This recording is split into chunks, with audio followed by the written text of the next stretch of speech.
Hello दोस्तों, कैसे हो आप सब। Welcome to my YouTube channel. दोस्तों, आज हम लोग एक नया सीरीज़ स्टार्ट कर रहे हैं जिसमें हम लोग प्रीवियस ईयर ग्रुप डी यानी कि 2018 में ग्रुप डी के जितने भी साइंस का क्वेश्चन पूछा गया था उसको हम लोग इस सीरीज़ में करने वाले हैं। तो इस सीरीज़ का ये पहला पार्ट है। तो चलिए अब वीडियो को शुरू करते हैं। पहला क्वेश्चन है, the ratio of mass of hydrogen to the mass of oxygen is always. देखिए, ये पूछा गया कि पानी में जो हाइड्रोजन और ऑक्सीजन का जो मास होता है ना, वो किस रेशियो में होता है। तो देखिए, हाइड्रोजन का मास कितना होता है 1, और इसमें कितना एटम है, 2 एटम है, इंटू 2 रेशियो। ऑक्सीजन का मास कितना होता है 16, तो 2:16, 2:16। अब अगर हम लोग इसको कट करते हैं तो यहाँ 1 और यहाँ 2 16, 8।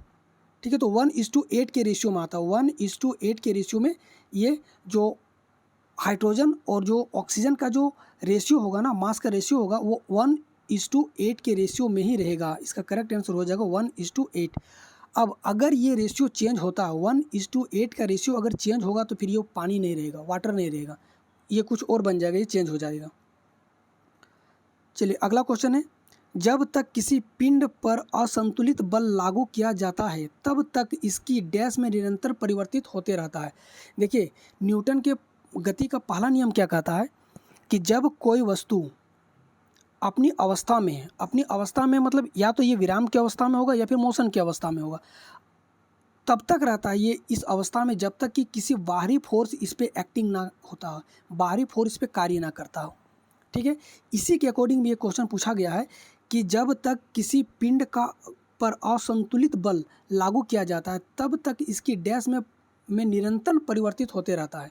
इसका सिंपल से एग्जांपल ले लेते हैं। जब हम लोग बाइक चलाते हैं तो जैसे एक्सेलरेट करते हैं, तो एक्सेलरेट करने का मतलब क्या है, उसमें फोर्स दे रहे हैं, और जब हम लोग उस पर फोर्स दे रहे हैं तो इसके चाल में निरंतर परिवर्तित होते रहते हैं। इसके स्पीड धीरे धीरे बढ़ते रहता है, घटता नहीं, इसके धीरे धीरे बढ़ते रहता है।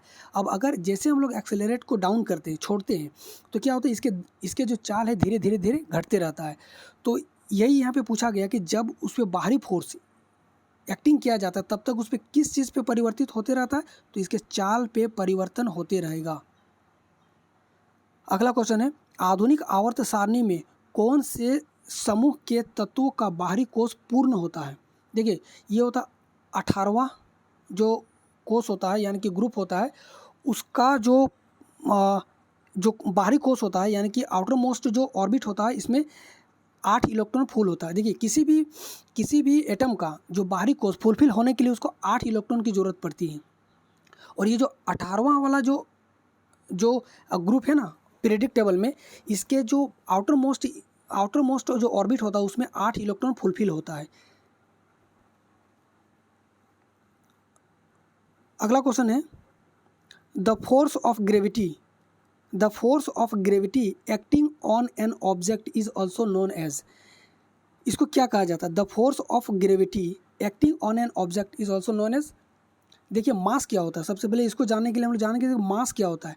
मास क्या होता है कि किसी सबस्टेंस में नंबर ऑफ मॉलिक्यूल्स, कितने नंबर ऑफ मॉलिक्यूल्स होते हैं, उसी को मास कहा जाता है।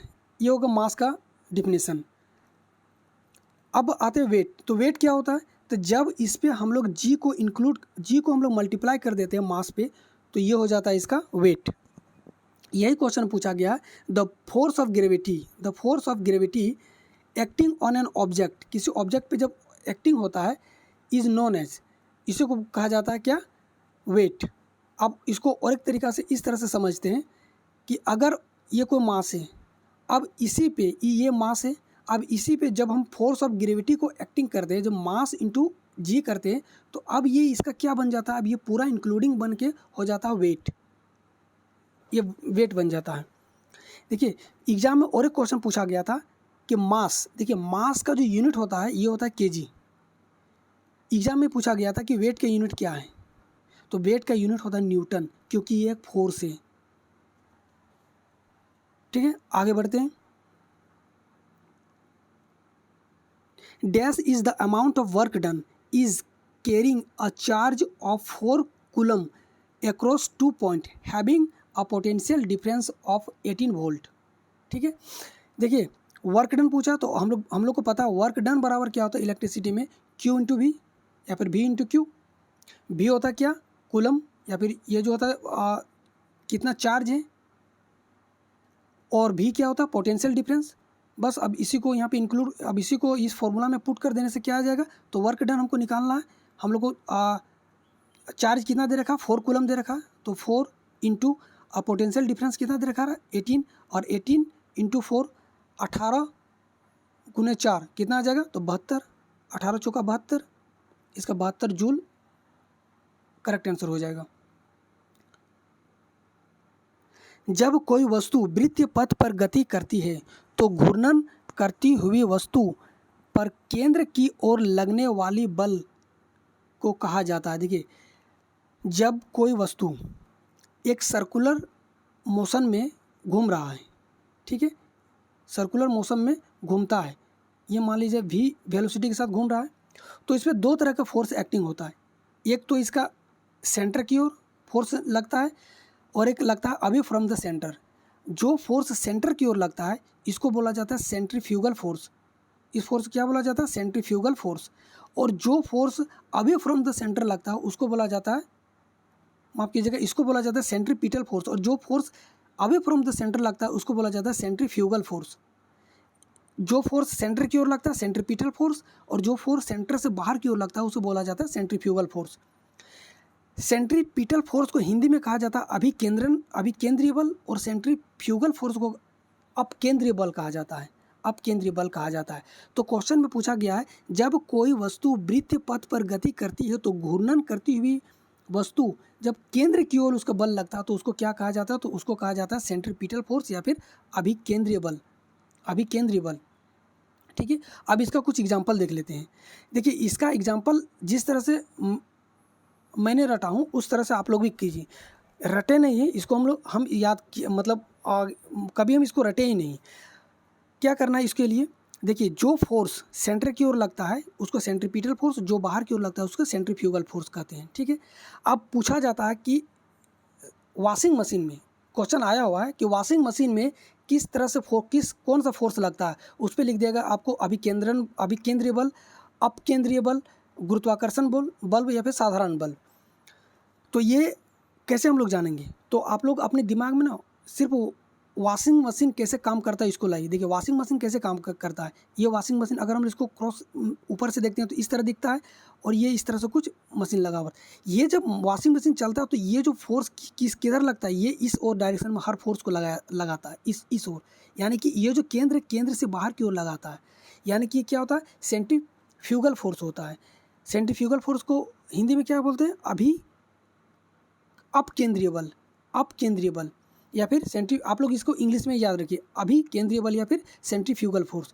तो इसमें इसका एग्जांपल क्या हो जाएगा, सेंट्रीफ्यूगल फोर्स। इसी तरह से जब कोई मिक्सचर मशीन होता है ना, उसमें भी सेम कार्य करता है, सेंट्रीफ्यूगल फोर्स लगता है।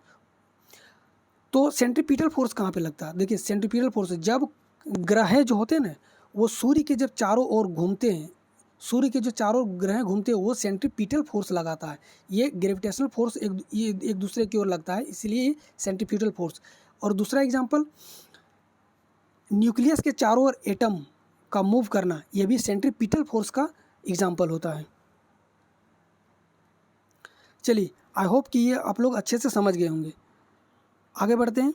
विच of the following animals is warm blooded. देखिए, इस क्वेश्चन को हम कई बार कराए हैं। वार्म ब्लडेड यानी कि गर्म खून वाले, और कोल्ड ब्लडेड ठंडे खून वाले जानवर कौन से होते हैं, इसको याद रखने का तरीका देखिए। जितने भी मैमल्स हैं और जितने भी बर्ड्स हैं ये सब वार्म ब्लडेड होते हैं, इसके अलावा जितना भी जो कुछ भी है वो सब कोल्ड ब्लडेड होता है। देख, ठीक है। मैमल्स में कौन आता है, जानवर आता है, मनुष्य आता है, ये सब मैमल्स में आता है। बर्ड्स में तो जानते ही है, बर्ड्स आता है। देखिए, फिश क्या ये मैमल्स में आता है, नहीं, ये हो जाएगा कोल्ड ब्लडेड। हमको पूछा है यहाँ पे वार्म ब्लडेड। क्रोकोडाइल क्या ये मैमल्स है, नहीं है। टोड क्या ये मैमल्स है, नहीं है। मैमल्स या फिर बर्ड है, नहीं है। लेकिन पिजन क्या है, यानी कि कबूतर क्या है, मैमल्स तो नहीं लेकिन बर्ड है। तो ये हो जाएगा, इसका करेक्ट आंसर क्या हो जाएगा, पिजन। निम्नलिखित में से कौन सा जानवर पराध्वनि उत्पन्न कर सकती है? देखिए पराध्वनि आप लोग को ये जानने के लिए आप लोग को पहले साउंड थोड़ा जानना पड़ेगा, टाइप्स ऑफ साउंड। देखिए टाइप्स ऑफ साउंड 3 तरह के साउंड होते हैं। एक होता है इंफ्रासोनिक, ऑडिबल और एक होता है अल्ट्रासोनिक। इंफ्रासोनिक क्या है? तो जिसका फ्रीक्वेंसी 20 हर्ट्ज से कम होता है उसको इंफ्रासोनिक कहा जाता है, उस साउंड को इंफ्रासोनिक कहा जाता है। और इसका एग्जांपल क्या है? इंफ्रासोनिक साउंड को कौन सुन सकता है या फिर कौन निकाल सकता है? तो ये हो जाएगा राइनोसोरस, एलिफेंट, व्हेल एट्सेट्रा। ये जितने भी बड़े बड़े जानवर हैं ये सब इंफ्रासोनिक साउंड को सुन सकते हैं। ऑडिबल साउंड, इसका जो फ्रीक्वेंसी होता है ये 20 हर्ट्ज से 20,000 हर्ट्ज तक के बीच में होता है। और इसका सिंपल से एग्जांपल है इंसान, ये इंसान इसको सुन सकता है, इस रेंज के साउंड को इंसान सुन सकते हैं। एक क्वेश्चन आया था कि बच्चे किस रेंज तक के साउंड को सुन सकता है? तो इसका करेक्ट आंसर हो जाएगा 20,000 हर्ट्ज से लेकर के 30,000 हर्ट्ज तक, 30K हर्ट्ज तक हो जाएगा इसका करेक्ट आंसर। 30,000 हर्ट्ज तक के साउंड को बच्चे सुन सकते हैं। थर्ड नंबर में अल्ट्रासोनिक साउंड। अल्ट्रासोनिक साउंड के जिसका फ्रीक्वेंसी जो होता है ना 20,000 हर्ट्ज से ज़्यादा होता है उसको अल्ट्रासोनिक साउंड कहा जाता है। और इस तरह के साउंड चमगादड़ सुन सकते हैं, डॉग, कुत्ते सुन सकते हैं, डॉल्फिन, मंकी, कैट और पोर्पोइज, ये सब जो है ना ये अल्ट्रासोनिक साउंड को सुन सकते हैं।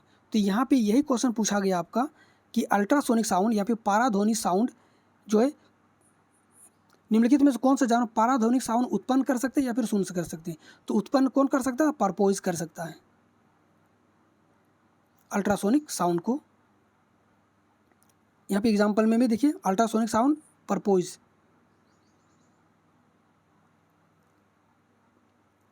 निम्न में से कौन सा विकल्प उस लवण का उदाहरण है जिसके जल विलयन का पीएच 7 से कम होता है? देखिए यहाँ पूछा गया जल विलयन का जो पीएच होता है ना 7 से कम होता है।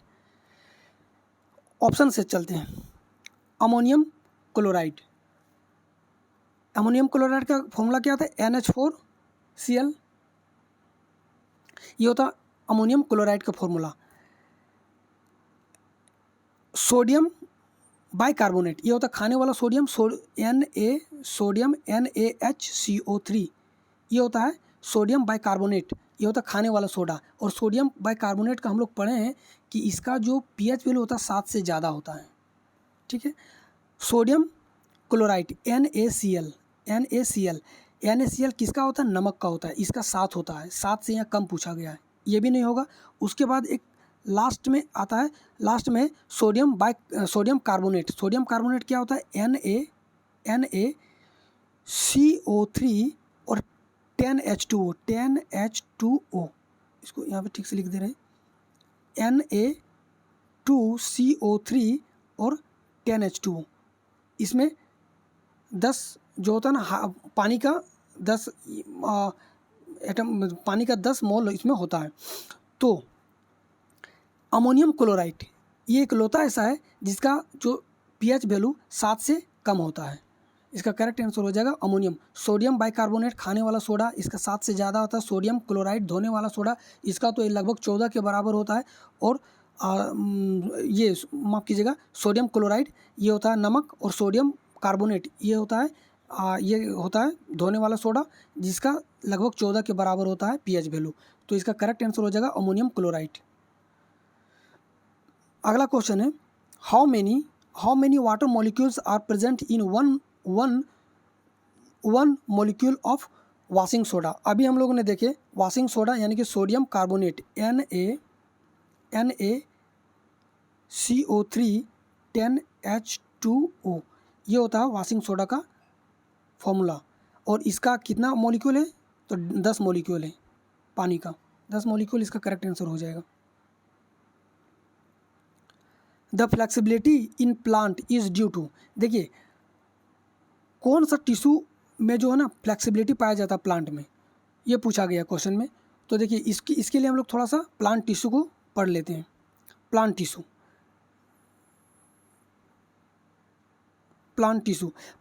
बेसिकली दो टाइप से होता है। एक होता है मैस्मेटिक टिश्यू और एक होता है परमानेंट टिश्यू। देखो मैस्मेटिक टिश्यू क्या होता है? मेरिस्टेमेटिक टिश्यू होता है वैसा टिश्यू जिसके सेल में डिवीज़न होते रहता है। ये सेल डेवलप करते रहता है, डिवीज़न होते रहता है। और परमानेंट टिश्यू क्या होता है, जिसके सेल में डिवीज़न अब नहीं होता है, बंद हो चुका है। ठीक है, तो मेरिस्टेमेटिक जो टिश्यू है इसको फर्दर 3 टाइप में डिवाइड किया गया, एपिकल, लेटरल और एपिकल, लेटरल, इंटरकैलरी, ये 3 टाइप में इसको डिवाइड किया गया है। ये जो है ना, तीनों टाइप को हम लोग बाद में पढ़ेंगे इसको, क्योंकि जो ग्रुप डी के एग्ज़ाम का जो जितने भी प्रीवियस ईयर का क्वेश्चन अगर आप लोग कर लेते हैं तो हर एक चैप्टर का आप लोग 90% ऐसे ही कवर कर लीजिएगा। इसलिए क्योंकि जितने भी क्वेश्चन अभी तक मैंने देखा हूँ उसमें से अगर आप लोग आगे इसको जो इसका जो और भी पार्ट 2 पार्ट 3 जब पढ़ेंगे तो एपिकल, लेटरल और इंटरकैलरी इससे भी क्वेश्चन पूछा गया है। इसलिए अभी हम लोग इसको जंप करते हैं, इसको अभी हम लोग छोड़ते हैं। अभी हम लोग आते हैं जहाँ से क्वेश्चन पूछा गया है, परमानेंट टिश्यू को हम लोग 2 तरीक़ा से फिर हम लोग 2 पार्ट में डिवाइड किया गया, एक सिंपल और एक कॉम्प्लेक्स। सिंपल टिश्यू क्या होता है, कॉम्प्लेक्स टिश्यू क्या होता है, इसके बारे में थोड़ा सा जानते हैं। सिंपल टिश्यू, हम लोग टिश्यू का डिफिनेशन क्या देते हैं कि नंबर ग्रुप ऑफ सेल्स, वैसा ग्रुप, एक ही टाइप के ग्रुप ऑफ सेल्स जो एक पर्टिकुलर काम को करने के लिए मतलब ये बनता है, उसे हम लोग क्या कहते हैं, टिश्यू कहते हैं। एक ही तरह का सेल, अगर एक ही तरह का सेल है तो उसे हम लोग बोलेंगे सिंपल टिश्यू या फिर सिंपल, जो हम लोग को जैसे आमतौर पे इंसानों में पाया जाता है, जानवरों में पाया जाता है सिंपल। लेकिन कॉम्प्लेक्स जो होता है ना, ये सिर्फ पेड़ पौधों में ही पाया जाता है। इसमें क्या होता है, एक तरह के नहीं, कई तरह के सेल जब आपस में मिल के एक ग्रुप बनाते हैं उसे टिश्यू कहा जाता है, तो वो होता है कॉम्प्लेक्स। ठीक है, इसको और थोड़ा सा बढ़िया समझते हैं। सिंपल क्या होता है, जब एक टाइप का सेल है ए, फिर से उसी टाइप का सेल आके जुड़ा, फिर से उसी टाइप का आके जुड़ा, फिर ए जुड़ के एक टिश्यू बनाया, तो इसे कहा जाता है सिंपल टिश्यू। लेकिन अगर कोई टिश्यू है उसमें ए भी सेल है, बी भी सेल है, सी भी सेल है, डी भी सेल है, इस तरह से अलग अलग सेल है, तो इसको हम लोग क्या बोलेंगे, कॉम्प्लेक्स टिश्यू। ठीक है, तो सिंपल टिश्यू, कॉम्प्लेक्स। अब सिंपल टिश्यू को भी फर्दर इसको कितने पार्ट में डिवाइड किया गया, तो एक पैरेन्काइमा, कोलेनकाइमा, स्क्लेरेन्काइमा और प्रोटेक्टिव। देखिए पैरेन्काइमा, कोलेनकाइमा, स्क्लेरेन्काइमा ये हम लोग के सिलेबस में प्रोटेक्टिव नहीं है, तो इसको अभी हम लोग छोड़ते हैं। और जो कॉम्प्लेक्स है, कॉम्प्लेक्स में फ्लोएम और जाइलम और फ्लोएम, ये कॉम्प्लेक्स टिश्यू है, तो इस कॉम्प्लेक्स टिश्यू को भी नहीं पढ़ते हैं अभी। हम लोग को जो क्वेश्चन पूछा गया है, ये पूछा गया है कि ये कोलेनकाइमा से होता क्या है। देखिए ये फ्लेक्सिबल होते कैसे हैं। पैरेन्काइमा क्या होता है, इसमें स्टोर होता है, पैरेन्काइमा जो टिश्यू होता है इसमें स्टोर होता है फूड को स्टोर करके रखा जाता है। ये देखिए पैरेन्काइमा को अगर हम लोग स्ट्रक्चर बनाएंगे, 2 जो एटम है, ये जो 2 सेल है, माफ़ कीजिएगा, ये जो 2 सेल है उसके बीच में जो गैप होता है ना, ये बहुत बड़ा होता है। इसके बीच इंटरमोलिकुलर गैप जो होता है, इंटर सेलुलर गैप जो होता है, ये बहुत बड़ा होता है। इसी सेल में ये खाना स्टोर करके रखता है पैरेन्काइमा। ठीक है, कोलेनकाइमा में क्या होता है, ये जो इसके बीच का जो सेल का जो गैप है ये थोड़ा सा छोटा होता है, मतलब इससे कम होता है इसमें कोलेनकाइमा में, और इसमें कोई स्टोर नहीं होता खाना। इसी कारण से ये फ्लेक्सिबल होता है, ये फ्लेक्सिबिलिटी प्रदान करता है पौधों में। स्क्लेरेन्काइमा में क्या होता है, स्क्लेरेन्काइमा में ये सेल और इस सेल के बीच में जरा सा भी गैप नहीं होता है, या फिर बोलो कि बहुत नाम मात्र का गैप होता है स्क्लेरेन्काइमा, इसीलिए टफ होता है, मजबूत होता है, ये बहुत ही ज़्यादा मजबूत होता है। तो हम लोग को क्वेश्चन में पूछा गया था कि कौन सा ऐसा टिश्यू है जो कि पौधों को फ्लेक्सिबिलिटी प्रदान करता है, तो उसका करेक्ट आंसर हो जाएगा कोलेनकाइमा। अगला क्वेश्चन पूछा है, निम्नलिखित में से कौन से तत्व का रासायनिक प्रतीक लैटिन से लिया गया। देखिए ये क्वेश्चन कई बार पूछा गया है और अलग अलग एग्जाम पे बहुत बार पूछा जा चुका है। लैटिन, अब आप लोग को याद रखना कि लैटिन, आयरन, हम लोग आयरन पढ़ते तो आयरन है, लेकिन लिखते हैं Fe, बस यही है लैटिन। लिखते हैं Fe है तो इसका Fe का कुछ तो नाम होगा ना, Fe से कुछ तो नाम होगा, तो यही लैटिन वर्ड से लिया गया है और हम लोग पढ़ते हैं इसको आयरन। ठीक है, तो चलिए इसी के बारे में हम लोग देखते हैं। एंटीमनी हम लोग पढ़ते हैं एंटीमनी, लेकिन लिखते क्या है Sb, यानी कि स्टीबियम। कॉपर पढ़ते हैं कॉपर, लेकिन लिखते हैं Cu, इसको हम लोग बोलते हैं क्यूप्रम। गोल्ड, इसी तरह से गोल्ड को हम लोग गोल्ड तो लिखते हैं, गोल्ड पढ़ते हैं लेकिन लिखते हैं AU। औरम, आयरन को इस तरह जो पूछा गया, आयरन को हम लोग लिखते हैं FE में और पढ़ते हैं आयरन यानी कि फेरम। तो इसी तरह से आप लोग जितने भी यहाँ पे दिया गया है आप लोग सब इसको आप लोग याद कर लीजिएगा। शायद ग्रुप डी में ही किसी शिफ्ट में पूछा गया था, ये टंगस्टन का ही पूछा गया है, तो आप लोग इसको देख लीजिए एक बार अच्छे से। और यहाँ पे पूछा गया है कि लैटिन वर्ड किसका, ऑप्शन में आयरन दिया है, इसका करेक्ट आंसर हो जाएगा आयरन। अगला क्वेश्चन है the resistance of a conductor does not depends on which of the following factors. देखिए resistance of the conductor does not depends which of the following factor, किस पे डिपेंड नहीं करता। हम लोग जानते हैं कि रेसिस्टेंस का फॉर्मूला क्या था, रो एल बटे ए। क्या होता है मटेरियल, ये होता है मटेरियल का जो भी होता है ना, इसे हम लोग रो से डिपेंड करते हैं, कंडक्टिविटी जिसको बोलते हैं। तो मटेरियल का कंडक्टिविटी रो से डिपेंड, रो से हम लोग सिंबल देते हैं इसको। लेंथ भी है, इस पर भी डिपेंड करता है। क्रॉस सेक्शनल एरिया है, क्रॉस सेक्शनल एरिया पे भी डिपेंड करता है, लेकिन प्रेशर पे डिपेंड नहीं करता है। तो यहाँ से इसका जो आंसर हो जाएगा प्रेशर। बाकी रो एल डिवाइडेड बाय ए, ये तीनों रो एल और क्रॉस सेक्शनल एरिया ये तीनों पे ही डिपेंड करता है इसका रेसिस्टिविटी, लेकिन प्रेशर पे डिपेंड नहीं करता है। अगला क्वेश्चन है the fertilised egg the zygote, fertilised egg को ही जाइगोट कहा जाता है। Gets implanted in which, in where. देखिए जब ये जो फीमेल रिप्रोडक्टिव ऑर्गन है, फीमेल रिप्रोडक्टिव ऑर्गन में जब हम लोग पढ़ते हैं तो ये वेजिनल जो ट्यूब है यहाँ से स्पर्म आता है, आने के बाद ये इस जगह पे, एक मिनट,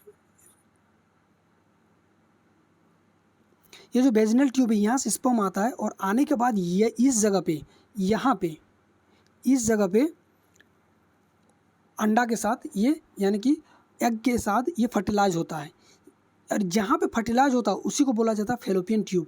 ये क्वेश्चन पूछता है कि जो एग और स्पर्म कहाँ पे फर्टिलाइज करता है, तो ये होता है फेलोपियन ट्यूब में। और जब ये फेलोपियन ट्यूब में फर्टिलाइज हो जाता है उसके बाद ये यहाँ से चल के यहाँ पे यूटेरस के दीवार में कहीं भी, यहाँ कहीं भी एक जगह पे ये चिपक जाता है, और यहीं से फिर ये डेवलप होते होते एक न्यू बेबी बना लेता है।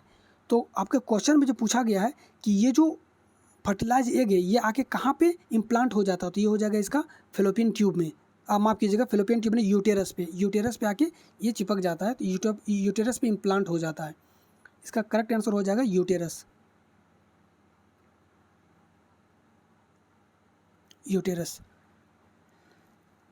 चलिए आगे बढ़ते हैं।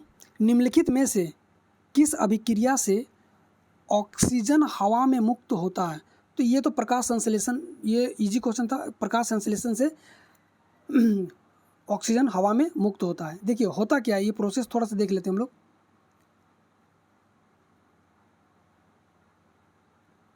जब कार्बन डाइऑक्साइड, हाइड्रोजन और फोटोन यानी कि प्रकाश यानी कि लाइट, जब ये तीनों मिलता है पौधे को, जब ये तीनों मिलता है किसी पौधे को, तो ये क्या बनाता है, कार्बोहाइड्रेट और प्लस ऑक्सीजन और प्लस वाटर निकालता है। तो हमसे पूछा गया कि क्या निकालता है, तो ऑक्सीजन और प्लस यहाँ पे प्लस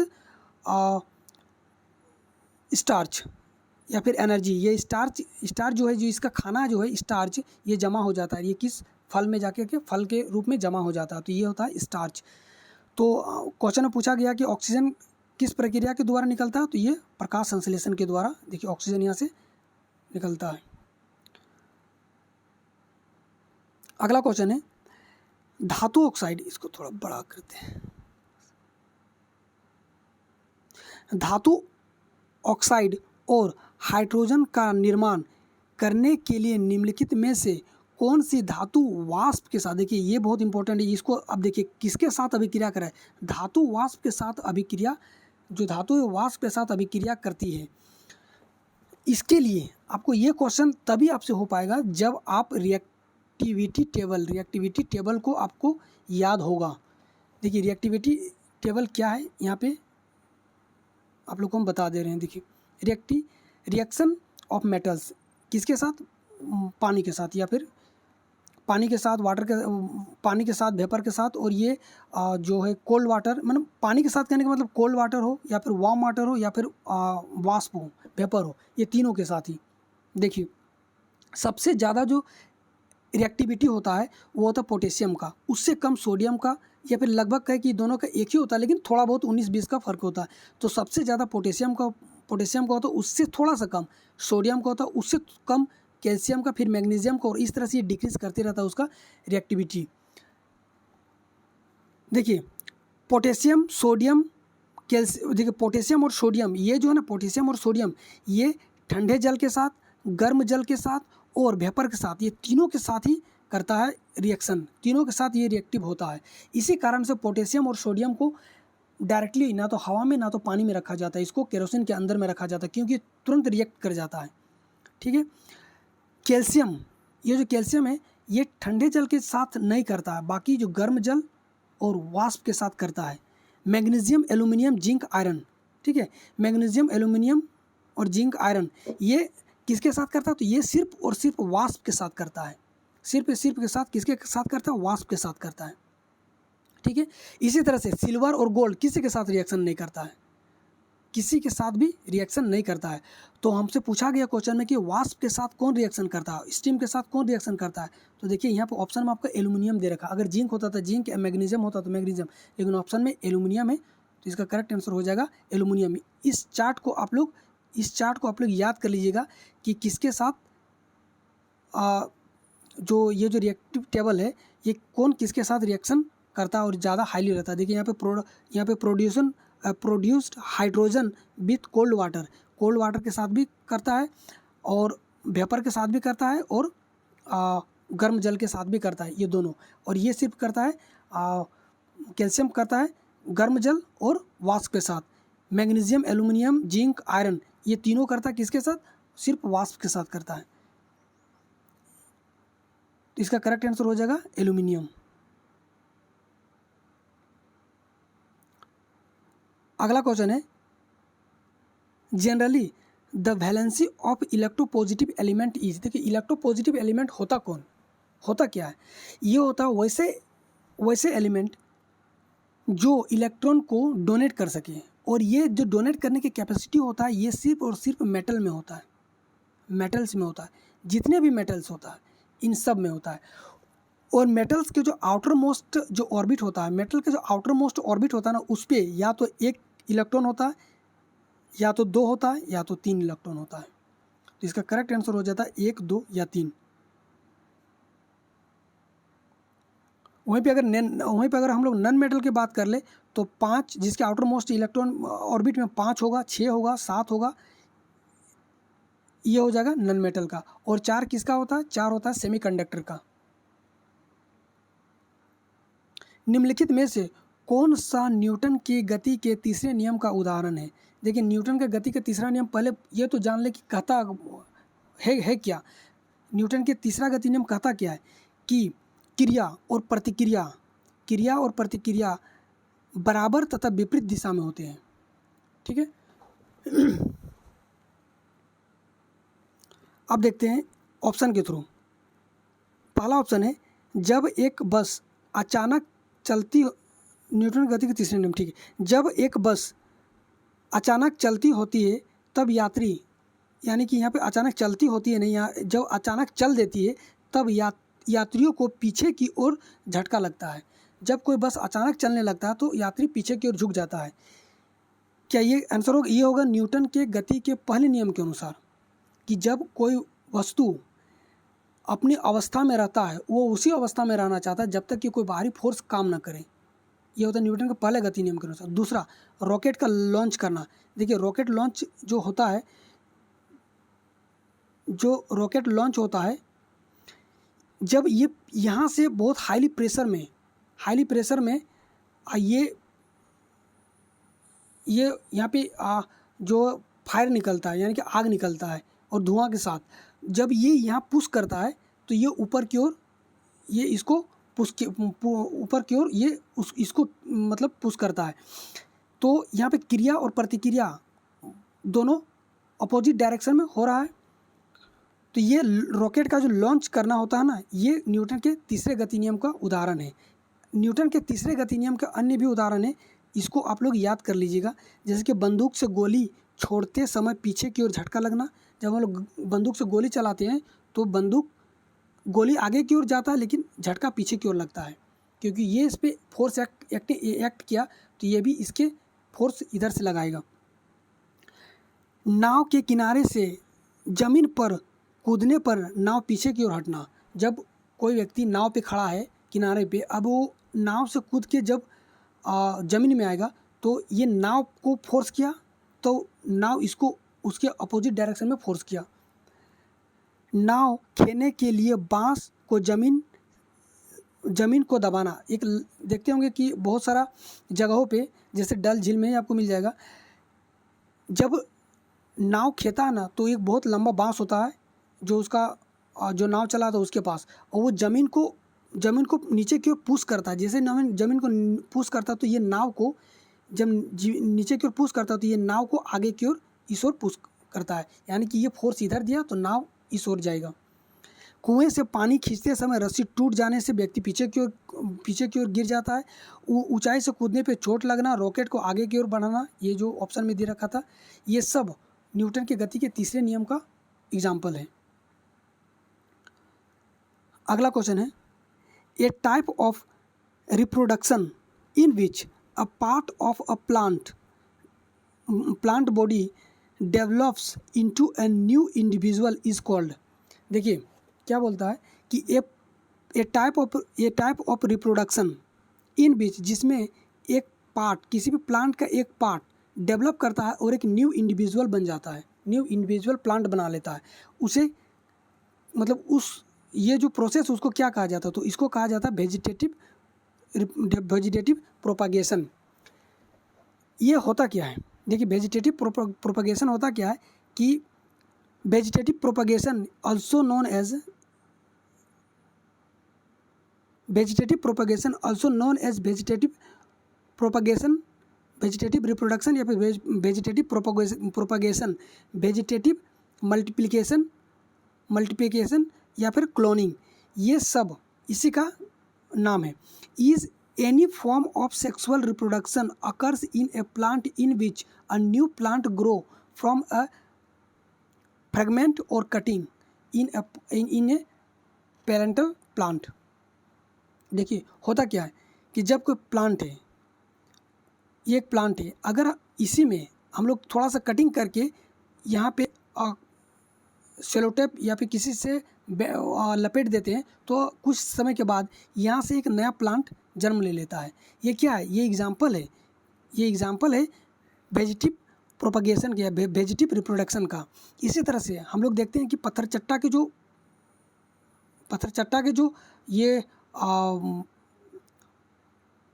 इसका जो पत्ती होती है यहाँ इस तरह से होता है, और इसके जो यहाँ पे ये जो जितने भी कटिंग जो होता है इससे एक नया प्लांट बनने लगता है। ये भी वेजिटेटिव रिप्रोडक्शन का ही एग्जाम्पल है। साथ ही सबके घर में आलू तो जरूर आता होगा, आलू में देखिएगा कि कभी कभी यहाँ से कुछ इस तरह से वाइट निकलने लगता है, ये भी वेजिटेटिव रिप्रोडक्शन का ही एग्जाम्पल है। ये सब वेजिटेटिव रिप्रोडक्शन का एग्जाम्पल है। और किसी भी कहीं से भी प्लांट की किसी भी जगह से जब ये ग्रो करने लगता है ना, और बाद में जाकर के एक नया इंडिविजुअल प्लांट बना लेता है, इसी को ही कहा जाता है वेजिटेटिव रिप्रोडक्शन। अगला क्वेश्चन है, जब कोई बल 1 केजी पिंड की गति को 4 मीटर प्रति सेकंड से 8 मीटर प्रति सेकंड तक बढ़ा देता है, इसको थोड़ा बड़ा करते हैं, ठीक है, 4 मीटर प्रति सेकंड से 8 मीटर प्रति सेकंड तक बढ़ा देता है, बल द्वारा किया गया कार्य डैश होगा। देखिए हम लोग जानते हैं बल द्वारा किया गया कार्य, और हम लोग जानते हैं कि वर्क डन बराबर क्या होता है, फोर्स इंटू डिस्प्लेसमेंट होता है। लेकिन यहाँ तो फोर्स है नहीं, ना तो डिस्प्लेसमेंट है कुछ। तो जब भी इस तरह काइनेटिक एनर्जी में जब परिवर्तन होता है, जैसे कि 4 मीटर प्रति सेकंड से 8 मीटर प्रति सेकंड हो जा रहा है, यानी कि काइनेटिक एनर्जी में चेंज हो रहा है, तो जब भी काइनेटिक एनर्जी में चेंज होगा, क्वेश्चन में आपको इस तरह से रहेगा, तो इसका फॉर्मूला होता है work done is equal to half m और final velocity minus initial velocity, ये इसका होता है फॉर्मूला। चलिए अब अगर इस फॉर्मूला में हम लोग को इसको पुट कर देते हैं,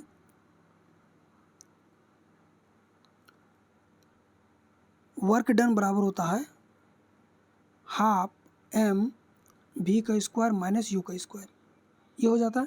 ठीक है, अब इसको पुट करते हैं तो हाफ मास दे रखा 1 kg इंटू 1 और भी का स्क्वायर माइनस लास्ट जो है फाइनल वेलोसिटी कितना है 8 का स्क्वायर 8 64, तो हम लोग डायरेक्टली लिखते हैं 64 माइनस इनिशियल वेलोसिटी कितना है 4 4 4 16। ठीक है, अब हाफ 64 माइनस 16, 64 में से 16 जाने से 50, 50 में से 6 54, 54 में से 6 जाने से 48, तो ये आ जाएगा 48। अब अगर हम इसको काटते हैं तो कितना आ जाएगा 24, और ये 24 जूल ही इसका करेक्ट आंसर हो जाएगा ये। तो जब भी आप लोग को इस तरह के क्वेश्चन में वर्क डन पूछ दे और काइनेटिक एनर्जी का जो काइनेटिक एनर्जी हो रहा है जो वेलोसिटी में चेंज दिखा देगा, यानी कि काइनेटिक एनर्जी में चेंज हो रहा है, तो इसका फॉर्मूला बनेगा work done is equal to half M, और वर्क काइनेटिक एनर्जी का फॉर्मूला क्या था हाफ एम भी स्क्वायर, तो हाफ एम यहाँ, लेकिन यहाँ पे भी तो 2 है, तो क्या होगा last velocity minus initial velocity, last velocity minus initial velocity, इस पर आप पुट कर दीजिए, ये इसका आंसर आ जाएगा। भौतिक विज्ञान में किए गए कार्य, क्वेश्चन है यहाँ पे, भौतिक विज्ञान में किए गए कार्य की परिभाषा क्या परिभाषित किया जाता है। भौतिक विज्ञान में किए गए कार्य को परिभाषित किया जाता है। ठीक है, भौतिक विज्ञान में किए गए कार्य को कैसे परिभाषित करते हो, वर्क डन बराबर क्या होता है फोर्स, वर्क डन बराबर होता है फोर्स इंटू डिस्प्लेसमेंट। देखिए डिस्प्लेसमेंट को हम लोग एस से डिनोट करते हैं, ना कि डी से डिनोट करते हैं। डी से डिनोट करते हैं हम लोग डिस्टेंस को फिजिक्स में, और एस से डिनोट करते हैं, स्मॉल एस से डिनोट करते हैं किसको, डिस्प्लेसमेंट को। अब डिस्प्लेसमेंट और डिस्टेंस में क्या अंतर है, इसको ज़रा जान लेते हैं। देखिए अगर एक पॉइंट ए से हमको पॉइंट बी की ओर जाना है, ठीक है, पॉइंट ए से पॉइंट बी की ओर जाने के कई रास्ते हो सकते हैं। आप यहाँ से डायरेक्टली यहाँ जा सकते हैं, या फिर यहाँ से ऐसे ऐसे घूम के इधर जा सकते हैं, या फिर यहाँ से इस तरह से घूम के इधर जा सकते हैं। इस डायरेक्शन में अगर हम लोग जा रहे हैं, इस डायरेक्शन में यहाँ से यहाँ तक घूम के जाने में जो ये जो पाथ हम लोग लिए इसी को बोला जाता है डिस्टेंस, या फिर ये जो पाथ लिए इसको बोला जाता है डिस्टेंस, या फिर ये जो पाथ लेंगे इसको बोला जाएगा डिस्टेंस।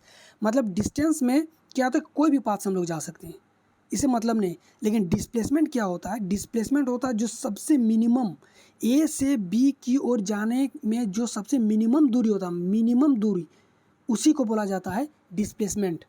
तो ए से बी की ओर जाने में सबसे मिनिमम डिस्टेंस क्या हो, यही है। तो बस ए से बी को जान, तो इसी को हम लोग बोलेंगे डिस्प्लेसमेंट, और बाकी जो भी इस तरह से था उसको हम लोग बोलते हैं डिस्टेंस। ठीक है, तो आगे देखते हैं।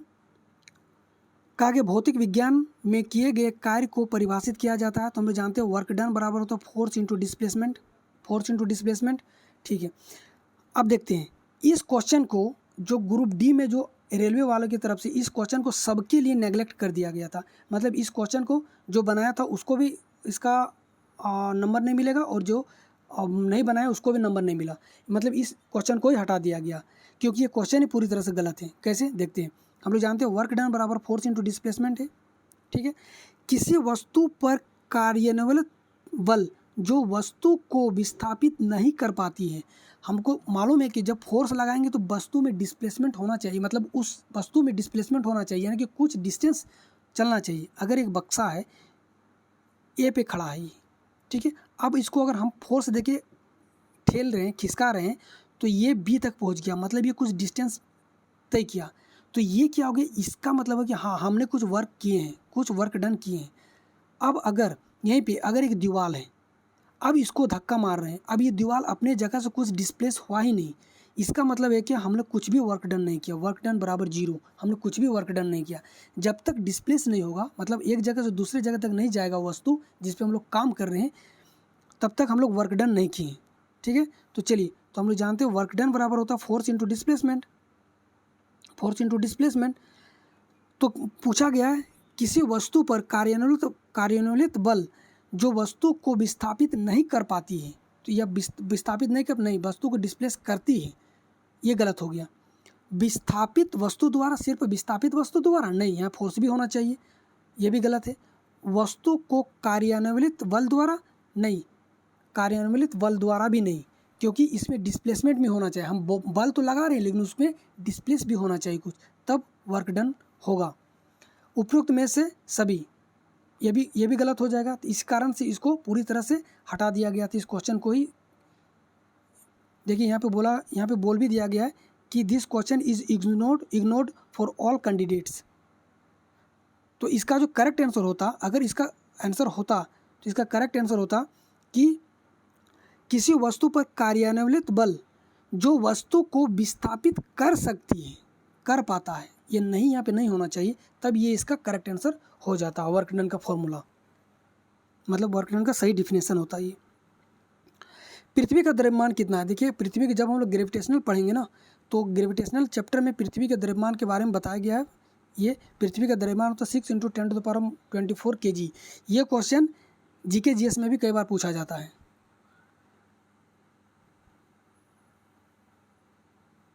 इन which of the following medium does sound travel the fastest? जानते हैं सॉलिड में सबसे ज़्यादा होता है, उससे कम होता है लिक्विड में, उससे कम होता है गैस में। तो सॉलिड में सबसे ज़्यादा होता है, उससे कम होता है लिक्विड में, उससे कम होता है गैस में। इसका करेक्ट आंसर हो जाएगा solid. In which of the following can exist in solid, liquid and gaseous form? देखिए निम्न में से कौन जो सॉलिड में भी पाया जाता है, सॉलिड फॉर्म में भी होगा, लिक्विड में भी होगा और गैस फॉर्म में भी होगा, मतलब इनमें से कौन सा जो है वो, तो ये नॉन मेटल होता है। नॉन मेटल जो होता है ना पीरियडिक टेबल में, वो सॉलिड में भी पाया जाता, सॉलिड भी होता है, लिक्विड भी होता है और गैस भी होता है। तो लिक्विड इकलौता नॉन मेटल है ब्रोमीन, जो कि लिक्विड में पाया जाता है, जो कि रूम टेम्परेचर में ये लिक्विड के फॉर्म में होता है ब्रोमीन। इकलौता Hg मरकरी है, इकलौता जो रूम टेम्परेचर में जो मेटल है, इकलौता मेटल मरकरी जो रूम टेम्परेचर में लिक्विड के फॉर्म में पाया जाता है। अब रूम टेम्परेचर से ज़रा सा भी टेम्परेचर अगर बढ़ाते हैं, ज़रा सा भी टेम्परेचर बढ़ाते हैं, तो इसमें सीजियम, गैलियम और रुबिडियम, ये तीनों रूम टेम्परेचर से ज़रा सा भी टेम्परेचर अगर बढ़ाते हैं तो ये तीनों ही फिर लिक्विड फॉर्म में ये आ जाता है। साथ ही आपको याद रखना है कि सोडियम और पोटेशियम ये दोनों ऐसे मेटल है जिसको ईजी से चाकू से काटा जा सकता है, यानी कि पनीर की तरह हम लोग चाकू से इसको आराम से काट सकते हैं।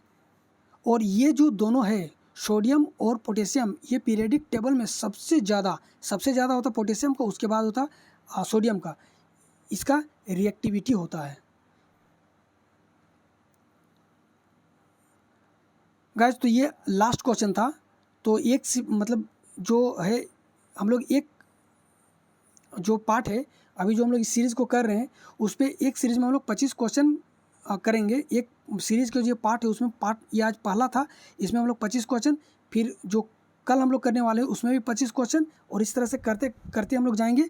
और अगर इस तरह से देखा जाए तो तकरीबन 80 से 85 शिफ्ट में ये पूरा ग्रुप डी का जो हुआ है एग्ज़ाम 80 से 85 शिफ्ट में हुआ है, या फिर इससे भी ज़्यादा हुआ है।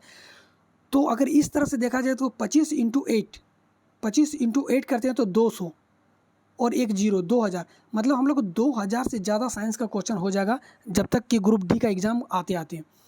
तो अगर आप सिर्फ इतना कर लेते हैं ना, जो इतना भी 2018 में पूछा गया है, तो आपको 80 to 90% साइंस का पूरा कंप्लीट हो जाएगा। दोस्तों ये वीडियो कैसा लगा आप लोग को? अगर अच्छा लगा तो प्लीज़ वीडियो को लाइक कीजिएगा, सब्सक्राइब कर दीजिएगा और चैनल को जितना हो सके शेयर कर दीजिएगा। तब तक के लिए जय हिंद, जय भारत। वीडियो देखने के लिए थैंक यू।